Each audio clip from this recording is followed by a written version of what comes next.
Language സബ്ജക്റ്റുകൾ പഠിക്കുന്ന സമയത്ത് നമ്മൾ അതിന്റെ അർത്ഥങ്ങൾ മനസ്സിലാവണമെന്നോ ഇല്ല. കാരണം നമ്മളുടെ മെയിൻ കോർ റിസോഴ്സ് എന്ന് പറയും. ഇനി എങ്ങനെയാണ് ആ ഒരു ക്ലാസ് കാണേണ്ടത്? ഗോഡ് എന്നാണല്ലോ അതിന്റെ അർത്ഥം. അപ്പൊ ഗോഡ് എന്ന് യൂസ് ചെയ്യുന്ന സ്ഥലത്തൊക്കെ സിന്തസൈസ് എന്നുള്ളതിന് അതിന്റെ സെയിം ആക്യുറേറ്റ് ആയിട്ടുള്ള യൂസ് ചെയ്തിട്ട് നോക്കാം. Hey guys and welcome back to our channel. ഇന്നത്തെ ഒരു വീഡിയോ എന്ന് പറയുന്നത് എങ്ങനെയാണ് ലാംഗ്വേജ് സബ്ജക്റ്റുകളെ പബ്ലിക് എക്സാമിന് വേണ്ടിയിട്ട് പഠിക്കേണ്ടത്, എങ്ങനെയാണ് English, Hindi, Malayalam first and സെക്കൻഡിൽ A+ നേടുക, എങ്ങനെയായിരുന്നു ഞാൻ പഠിച്ചിട്ടുണ്ടായിരുന്നത് എന്നുള്ളതാണ് ഇന്നത്തെ വീഡിയോ. ഈ വീഡിയോ കുറിച്ചുള്ള നിങ്ങളുടെ അഭിപ്രായം എന്തായാലും താഴെ കമൻറ്റ് ചെയ്യുക. അടുത്തൊരു വീഡിയോ എങ്ങനെയാണ് ചെയ്യേണ്ടത് എന്നുള്ളത് എനിക്ക് നിങ്ങളുടെ അഭിപ്രായങ്ങളിലൂടെ മനസ്സിലാക്കാൻ സാധിക്കും. ആൻഡ് അതേപോലെ തന്നെ ഈ വീഡിയോ ഇഷ്ടപ്പെട്ട് കഴിഞ്ഞാൽ ലൈക്ക് ചെയ്യാനും ഷെയർ ചെയ്യാനും സബ്സ്ക്രൈബ് ചെയ്യാനും മറക്കണ്ട. അപ്പോൾ നമുക്ക് ഒട്ടും വൈകിപ്പിക്കേണ്ട നേരെ വീഡിയോയിലേക്ക് കടക്കാം. ആദ്യം തന്നെ എനിക്ക് പറയാനായിട്ടുള്ള കാര്യം, നമ്മൾ ഏത് സബ്ജക്റ്റ് എടുക്കുന്ന സമയത്തും പ്രത്യേകിച്ച് ലാംഗ്വേജ് സബ്ജക്റ്റുകൾ പഠിക്കുന്ന സമയത്ത് നമ്മുടെ ടെക്സ്റ്റ് ബുക്ക് ആയിരിക്കണം നമ്മുടെ മെയിൻ കോർ റിസോഴ്സ് എന്ന് പറയുന്നത്. നമ്മൾ മറ്റൊരു ഗൈഡ് റെഫർ ചെയ്തു എന്ന് പറയട്ടെ, മറ്റൊരു നോട്ട് റെഫർ ചെയ്തു എന്ന് പറഞ്ഞാൽ പോലും ഏതൊരു മറ്റു റിസോഴ്സ് റെഫർ ചെയ്താലും നമുക്ക് കിട്ടില്ല. അപ്പോൾ അതുകൊണ്ട് തന്നെ ടെക്സ്റ്റ് വായിക്കേണ്ട നേരത്തെ ടെക്സ്റ്റ് തന്നെ വായിക്കണം. ഓരോ പാഠങ്ങൾ പഠിക്കുന്നതിനേക്കാൾ മുന്നേ അതിൻ്റെ ഒരു ബേസ് അല്ലെങ്കിൽ അതിൻ്റെ ഒരു കഥ എങ്ങനെയാണ് നടക്കുന്നത് എന്നുള്ളത് ആദ്യം നമ്മൾ മനസ്സിലാക്കണം. ടെക്സ്റ്റ് വായിക്കുന്നതിലൂടെ ഇത് നമുക്ക് ഏകദേശം ഒരു ഐഡിയ തരും. അപ്പോൾ അതുകൊണ്ട് തന്നെ ആ ഒരു പാഠത്തെക്കുറിച്ചുള്ള ചെറിയൊരു അറിവെങ്കിലും നമുക്കുണ്ടായിരിക്കും. സെക്കൻഡ് തിങ്, നിങ്ങൾക്കൊരു ക്ലാസ് മിസ്സായെന്നിരിക്കട്ടെ.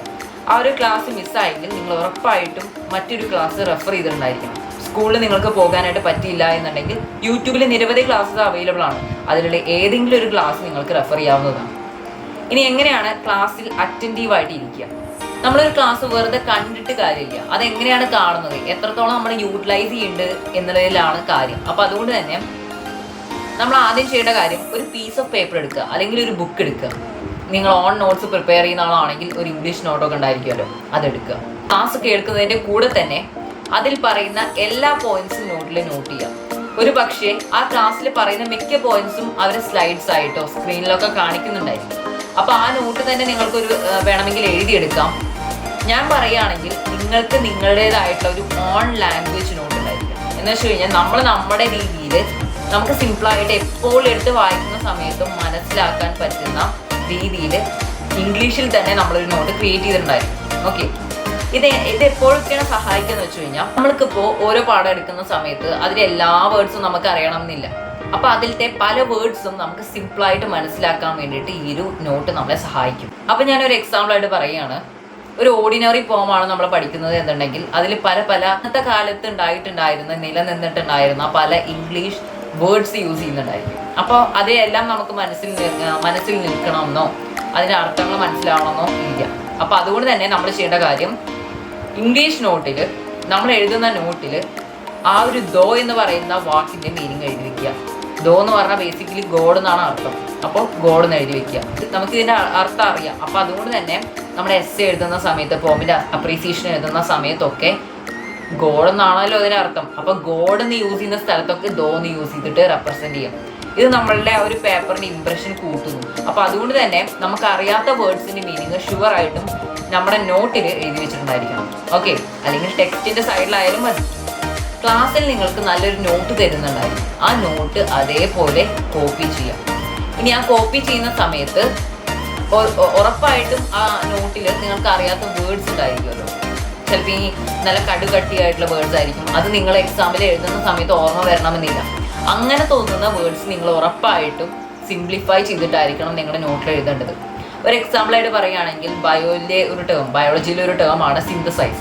സിന്തസൈസ് എന്ന് പറഞ്ഞാൽ ബേസിക്കലി എന്താണ്? ഫോം ചെയ്യുക, അല്ലേ, പ്രൊഡ്യൂസ് ചെയ്യുക, അതാണ് അതിൻ്റെ അർത്ഥം. അപ്പോൾ നമ്മൾ എന്ത് ചെയ്യുക, നമ്മുടെ നോട്ടിൽ സിന്തസൈസ് എന്ന് എഴുതി വെക്കുക, അതിൻ്റെ മുകളിൽ ഫോം അല്ലെങ്കിൽ പ്രൊഡ്യൂസ് എന്ന് എഴുതി വെക്കുക. അങ്ങനെയാണെങ്കിൽ നമുക്ക് ഇതിൻ്റെ അർത്ഥം അറിയുന്നത് കൊണ്ട് തന്നെ ഈ ഒരു വേർഡ് വെച്ചിട്ട് നമുക്ക് റീപ്ലേസ് ചെയ്യാനായിട്ട് പറ്റും എക്സാം ആയിട്ട്. ഇനി ഈ ഒരു കാര്യം നിങ്ങൾ ചെയ്യുന്ന സമയത്ത് ശ്രദ്ധിക്കേണ്ട മറ്റൊരു പോയിന്റാണ്, സിന്തസൈസ് എന്ന് പറഞ്ഞാൽ ബേസിക്കലി ഫോം ചെയ്യുക. അപ്പോൾ സിന്തസൈസ് ചെയ്യുക എന്നുള്ളതിന് കറക്റ്റ് ആക്യുറേറ്റ് ആയിട്ടുള്ള മീനിങ് തന്നെ നിങ്ങൾ മറ്റൊരു വേർഡായിട്ട് യൂസ് ചെയ്യുക. ഇനി അതിനൊരു പ്രത്യേകിച്ചുള്ള ഒരു വേർഡ് നിങ്ങൾക്ക് കണ്ടുപിടിക്കാൻ പറ്റിയില്ല എന്നിരിക്കട്ടെ, നിങ്ങൾ ഷുവറായിട്ടും ആ വേർഡ് തന്നെ പഠിക്കുക, അല്ലാതെ വേറെ നിവർത്തിയില്ല. അപ്പോൾ ഇത് നല്ലൊരു ടിപ്പാണ്, നിങ്ങൾക്ക് വേണമെങ്കിൽ യൂസ് ചെയ്തിട്ട് നോക്കാം. ഇനി പലവരും പറയുന്ന ഒരു പ്രശ്നമാണ്, അത് ഈ ഒരു സബ്ജക്റ്റിന് മാത്രമല്ല, ഈ ഒരു സബ്ജക്റ്റിൻ്റെ വീഡിയോ ആയതുകൊണ്ട് ഞാൻ എടുത്ത് പറയുകയാണ്. നമ്മൾ നല്ല രീതിയിൽ പഠിച്ചു പോകുന്നുണ്ട്, എക്സാം ആളുടെ ക്വസ്റ്റ്യൻ പേപ്പറിൽ കാണുന്ന സമയത്ത് ഫുൾ ബ്ലാങ്ക് ഔട്ട് ആവുക. ഇതിനുള്ള പ്രധാന കാരണം നേരെ പോലെ നമ്മൾ ടെക്സ്റ്റ് വായിച്ചിട്ടില്ല, അല്ലെങ്കിൽ നോട്ട് വായിച്ചിട്ടില്ല. സ്റ്റോറി മനസ്സിലാക്കി പോയിട്ടുണ്ടായിരിക്കും, ചിലപ്പോൾ 5-10 മിനിറ്റിൻ്റെ ഉള്ള ആ ഒരു ലോങ് സ്റ്റോറി എക്സ്പ്ലെയിൻ ചെയ്യുന്ന ക്ലാസ്സുകൾ കേട്ട് പോയിട്ടുണ്ടായിരിക്കും. പക്ഷേ അതിലുപരി നമ്മൾ ചെയ്യേണ്ട കാര്യം എന്താണെന്ന് വെച്ച് കഴിഞ്ഞാൽ ആദ്യം തന്നെ പ്രിപ്പറേഷൻ തുടങ്ങാം. മുന്നേ തന്നെ പ്രിപ്പറേഷൻ തുടങ്ങുമ്പോൾ ആ ചാപ്റ്റർ നല്ല രീതിയിൽ ഇൻഡെപ്ത് ആയിട്ട് പഠിക്കാനുള്ള സമയമുണ്ട്. അപ്പോൾ പിന്നീട് നമുക്ക് എടുത്ത് നോക്കുന്ന സമയത്ത് പെട്ടെന്ന് ഹറി ആയിട്ട് ആ ചാപ്റ്റർ പഠിച്ചു തീർക്കേണ്ട ആവശ്യമില്ല. അപ്പം അതുകൊണ്ട് തന്നെ മാക്സിമം ചാപ്റ്റർ ബേസ് സെറ്റാക്കിയിട്ട് പഠിച്ചു തുടങ്ങുക. അത് ലാംഗ്വേജ് സബ്ജക്റ്റിനും നല്ല രീതിയിൽ ശ്രദ്ധിക്കേണ്ട ഒരു പോയിന്റാണ്. ലാംഗ്വേജിൻ്റെ മുക്കിലും മൂലിൽ നിന്നും ചോദ്യം വന്നു കഴിഞ്ഞാൽ നമുക്കതിന് ഉത്തരം എഴുതാൻ പറ്റണം. ഓക്കെ, അപ്പോൾ അതുകൊണ്ടാണ് നമ്മൾ ആദ്യം ബേസ് സെറ്റാക്കുക എന്ന് പറയുന്നത്. അപ്പോൾ നമ്മുടെ എക്സാം എഴുതുന്ന സമയത്ത് പോയിന്റ്സ് ഒന്നും മറന്നു പോവാതെ ആ ചാപ്റ്റേഴ്സിലെ എല്ലാ പോയിന്റ്സും കൂട്ടിയിട്ട് നമുക്ക് എഴുതാൻ പറ്റണം എന്നുണ്ടെങ്കിൽ ചാപ്റ്റർ നല്ല രീതിയിൽ വായിച്ചിട്ടുണ്ടായിരിക്കണം. അപ്പോൾ എങ്ങനെയാണ് വായിക്കേണ്ടത്? 10th പബ്ലിക് എക്സാമിൻ്റെ സമയത്ത് ഞാൻ വാങ്ങിയിട്ടുണ്ടായിരുന്ന ഒരു പുസ്തകമായിരുന്നു SSLC ക്വസ്റ്റ്യൻ ബാങ്ക് എന്ന് പറയുന്നത്. ലേബർ ഇന്ത്യയുടെ തന്നെയായിരുന്നു. അപ്പോൾ ഈ ഒരു ക്വസ്റ്റ്യൻ ബാങ്കിൻ്റെ പ്രത്യേകത എല്ലാ മെയിൻ സബ്ജക്റ്റുകളുടെയും ഫുൾ ചാപ്റ്റേഴ്സ് ഇതിലുണ്ട്. അപ്പോൾ അതുകൊണ്ട് തന്നെ നമുക്ക് വളരെയധികം യൂസ്ഫുൾ ആയിരുന്നു ആ ഒരു സമയത്ത്. ഇനി എങ്ങനെയാണ് ഞാൻ ഇംഗ്ലീഷ് വായിച്ചിട്ടുണ്ടായിരുന്നത്, മലയാളം വായിച്ചിട്ടുണ്ടായിരുന്നത് എന്നൊക്കെ ഞാൻ കാണിച്ചു തരാം. ഈ ഒരു ഗൈഡിൻ്റെ പ്രത്യേകത കുറേ ക്വസ്റ്റ്യൻസ് അടങ്ങിയിട്ടുണ്ട്. അപ്പോൾ അതുകൊണ്ട് തന്നെ ആ രീതിയിൽ നമുക്ക് ഈ ഒരു ഗൈഡ് നോക്കാം. ഇപ്പോൾ ദ നെവർ നെസ്റ്റ് എന്ന് പറയുന്നത് ഒരു 1 act പ്ലേ ആയിരുന്നു. ഓക്കെ, പഴയ സിലബസ് ആണ്, നിങ്ങൾക്ക് റിലേറ്റ് ചെയ്യാൻ പറ്റുന്നുണ്ടായിരിക്കില്ല. എന്തായാലും ഇതെന്ന് പറയുന്നത് കണ്ടോ, ഇതൊരു 1 act പ്ലേ ആണ്. ഇതിനോടനുബന്ധിച്ചിട്ടുള്ള പല ക്വസ്റ്റ്യൻസ് ഇവിടെ തന്നിട്ടുണ്ട്. ഗ്രാമർ ടോപ്പിക്സ് തന്നിട്ടുണ്ട്, ടോപ്പിക്സിലെ ക്വസ്റ്റ്യൻസ് തന്നിട്ടുണ്ട്. അപ്പോൾ ഇതൊക്കെ നോക്കുന്ന സമയത്ത് അണ്ടർലൈൻ ചെയ്തിട്ടാണ് ഞാൻ പഠിച്ചിട്ടുള്ളത്. ഓരോ വരിയും ഞാൻ അണ്ടർലൈൻ ചെയ്തിട്ടുണ്ട്, ഒന്നും സ്കിപ്പ് ചെയ്തിട്ടില്ല. അപ്പോൾ ഞാൻ പറയുകയാണെങ്കിൽ നിങ്ങൾ ഇങ്ങനെ പഠിക്കണം, അണ്ടർലൈൻ ചെയ്തിട്ട് പഠിക്കുക. നിങ്ങൾക്ക് ഇംഗ്ലീഷ് ടഫാണ് എന്നുണ്ടെങ്കിൽ കണ്ടോ, അണ്ടർലൈൻ ചെയ്തിട്ട് പഠിക്കുക. അണ്ടർലൈൻ ആയിട്ട് പഠിക്കുന്ന സമയത്തുള്ള ഗുണം എന്താണെന്ന് വെച്ച് കഴിഞ്ഞാൽ ആ ഒരു പോയിന്റ് കുറേ സമയം ലോങ് ടേമിൽ നമ്മൾ ഓർമ്മ നിൽക്കാൻ വേണ്ടിയിട്ട് സഹായിക്കും. കുറേ സമയത്തേക്ക് നമുക്ക് ഓർമ്മ നിൽക്കും ആ പോയിന്റ്സൊക്കെ. അപ്പോൾ നമുക്ക് സമ്മറി എഴുതുമ്പോഴും ക്വസ്റ്റ്യൻസിന് ആൻസർ ചെയ്യുന്ന സമയത്തൊക്കെ നമുക്ക് നല്ല രീതിയിൽ യൂസ്ഫുൾ ആയിരിക്കും. ഇനി എങ്ങനെയാണ് മലയാളം പഠിക്കേണ്ടത്? നമ്മളിപ്പോൾ ലാംഗ്വേജ് എന്ന് പറഞ്ഞു കഴിഞ്ഞാൽ ഇതിലുള്ള എല്ലാ പോയിന്റ്സും 3 ലാംഗ്വേജിനും അപ്ലിക്കബിൾ ആണ്. അതുകൊണ്ടാണ് എടുത്തെടുത്ത് പറയാത്തത്. ഞാൻ ഇംഗ്ലീഷ് ഒരു എക്സാമ്പിളായിട്ട് എടുത്തു എന്ന് മാത്രം. മലയാളം പഠിക്കാനായിട്ട് ഞാൻ ഒന്നും കൂടിയും പറഞ്ഞു തരാം. മലയാളം പഠിക്കുന്ന സമയത്ത് ആദ്യം ടെക്സ്റ്റ് നന്നായിട്ട് വായിക്കാം. അതുപോലെ തന്നെ പാഠഭാഗം എന്താണെന്നുള്ളത് കൃത്യമായിട്ടുള്ളൊരു ധാരണ വേണം.